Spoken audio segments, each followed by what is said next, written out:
आज मैं आपको बताऊंगा मंडूकासन कैसे करते हैं, मंडूकासन के क्या क्या लाभ होते हैं, मंडूकासन की क्या क्या हानियां होती हैं, किन व्यक्तियों को मंडूकासन नहीं करना चाहिए, मंडूकासन से किन को बचना चाहिए और किन को करना चाहिए। तो चलिए देखते हैं मंडूकासन कैसे करते हैं। सर्वप्रथम आप ऐसे घुटनों के बल टेक कैसे खड़े हो बैठ जाए, बैठने तो बोल रहा हूँ बैठे। उसके बाद फिर ये इस पोजीशन में, इसे कहते हैं वज्र आसन। वज्रासन की पोजीशन में बैठ गए, हाथ को आप ऐसे करें और एक के ऊपर एक ऐसे रख दें और पेट के पास यहाँ सांस छोड़ते हुए नीचे झुक जाए, सामने देखें। जब तक होल्ड कर सकते हैं होल्ड करना है, उसके सांस लेते हुए ऊपर उठना है।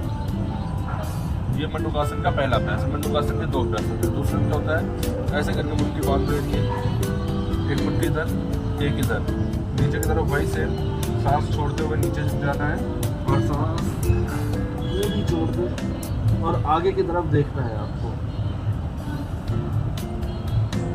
तो सांस लेते हुए ऊपर उठना है। आप इस अभ्यास को 3 मिनट 4 मिनट जितना आप कर सकें, जितना क्षमता अनुसार इसे कर सकते हैं। ये हो गए मंडूकासन को कैसे किया जाता है। अब हम आपको बताएंगे मंडूकासन के क्या क्या लाभ होते हैं। पहला लाभ मंडूकासन का, पहला लाभ आपके मधुमेह को कंट्रोल करने में सहायक होता है।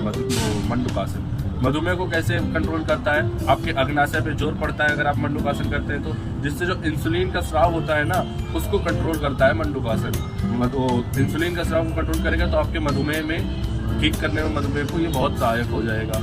दूसरा होता है पेट की समस्याओं में सहायक। पेट की समस्या में कैसे सहायक, आपको गैस की समस्या है, कब्ज की समस्या है, अपच की समस्या है, तो जब यहाँ जोर पड़ता है ना सभी अंगों में, तो ये अंग और अच्छे से कार्य करने लगते हैं, जिससे आपकी ये समस्याएं भी ठीक हो जाती है पेट से संबंधित। तीसरा लाभ, पेट के अंगों की मालिश करता है मंडूकासन। पेट के अंगों की मालिश जैसे लीवर की मालिश, किडनी की मालिश, जब हम पेट में जोर पड़ता है तो उनकी एक प्रकार से मालिश हो जाती है, जिससे वो और अच्छे से कार्य करते हैं। पेट की साइड की चर्बी कम करने में लाभदायक होता है मंडूकासन।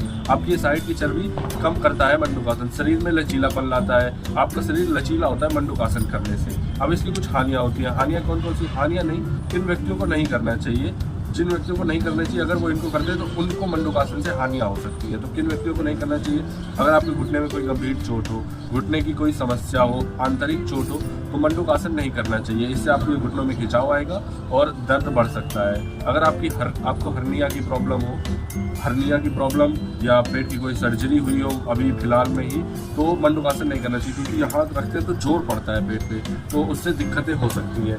गर्भावस्था में महिला को नहीं करना चाहिए। अगर कोई महिला गर्भावस्था में है तो उसे मंडूकासन से बचना चाहिए। मंडूकासन उसके लिए हानिकारक हो सकता है। और रीढ़ से संबंधित कोई समस्या, अगर रीढ़ के आसपास अगर कोई समस्या है, आपको झुकने में समस्या होती है, तो मंडूकासन बिल्कुल ना करें। तो आज हमने बताया आपको मंडूकासन के अभ्यास को कैसे करते हैं, मंडूकासन का अभ्यास, इनके क्या लाभ होते हैं, क्या हानियाँ होती हैं, किन व्यक्तियों को नहीं करना चाहिए।